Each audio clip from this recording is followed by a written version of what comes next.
How far am I willing to walk before I get too nervous, too scared, and have to open my eyes? Because I feel like I have to see where I'm going. Now that's a literal thought about that.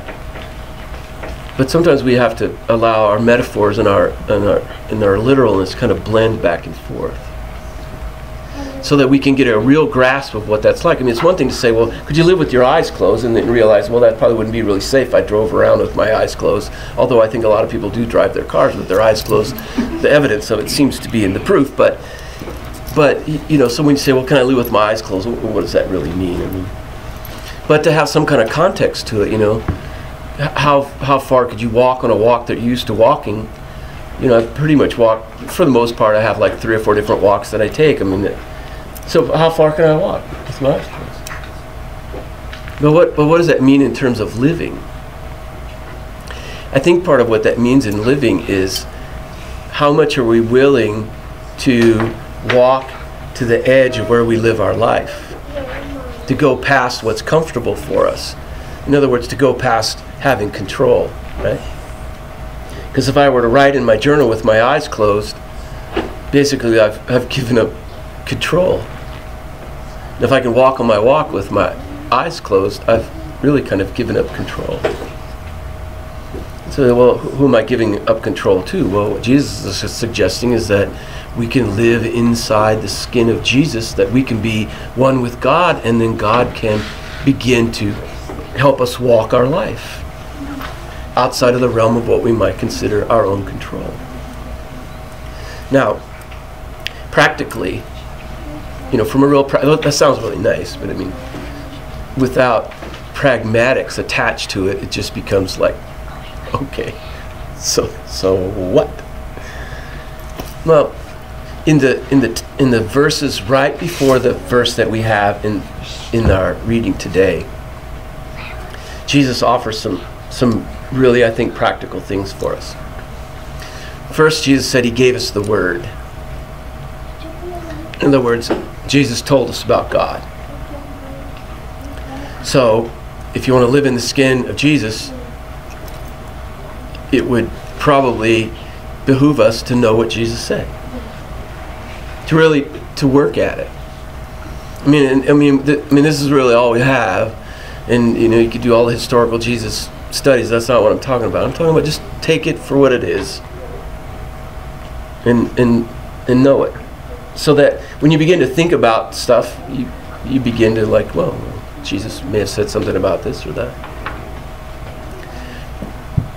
The other thing that Jesus told us in those words is that he didn't want us to leave the world. He wanted us to stay in the world. He didn't want God to take those that he prayed for, us, out of the world. He wants you to live in the world. So, where are you living in the world? He wants you to be in that world. That world is a little scary for us. And so Jesus said he would pray that the evil one would not harm us.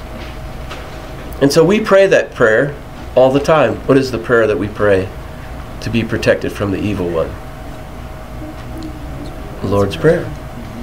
And so we pray the prayer that Jesus taught us, that would protect us from the evil one. And that's how we can live in the world that we live in.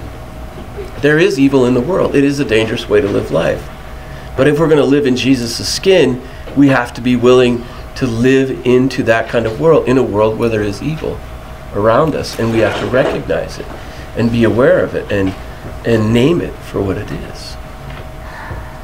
Now, Jesus also kind of gave us a break, because he also placed the burden on the biggest part of the burden of this living in Jesus' skin, not on what I do, but on God.